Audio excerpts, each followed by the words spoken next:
খাগড়াছড়ি রাঙামাটিতে পাহাড়িদের উপর হামলা, খুন ও ঘরবাড়িতে আগুনের ঘটনায় বিক্ষুব্ধ যুগ্ম ছাত্র জনতা ঢাকা ৭২ ঘণ্টার অবরোধ চলছে। অবরোধের দ্বিতীয় দিনেও খাগড়াছড়ির সঙ্গে রাঙামাটি, ঢাকা ও চট্টগ্রামের সড়ক যোগাযোগ বন্ধ রয়েছে। এছাড়া খাগড়াছড়ি, দীঘিনালা, পানছড়ি, মাটিরাঙ্গা সহ উপজেলাগুলোতেও সড়ক যোগাযোগ বন্ধ রয়েছে। ঢাকায় বিক্ষুব্ধ যুগ্ম ছাত্র জনতার আয়োজিত সমাবেশ থেকে ঘোষিত ৩ পার্বত্য জেলায় ৭২ ঘণ্টা সড়ক ও নৌপথ অবরোধ কর্মসূচির প্রতি সর্বাত্মক সমর্থন জানিয়েছে আঞ্চলিক সংগঠন United People's Democratic Front UPDF.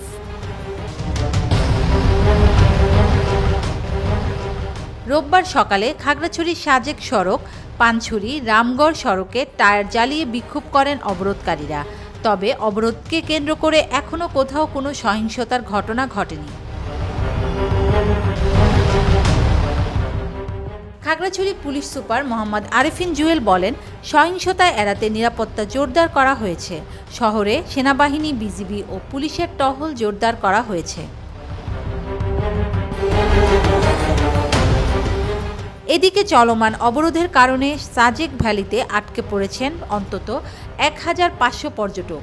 Rangamati Baghaichhari উপজেলা নির্বাহী কর্মকর্তা ইউএনও শিরিন আক্তার বলেন, অবরোধের কারণে নিরাপত্তা ঝুঁকি থাকায় আটকে পড়া অন্তত ১,৫০০ পর্যটকদের নিয়ে কোনো গাড়ি ছাড়া হয়নি। পরিস্থিতির উপর নির্ভর করে পরবর্তী ব্যবস্থা গ্রহণ করা হবে। Desk news, media express.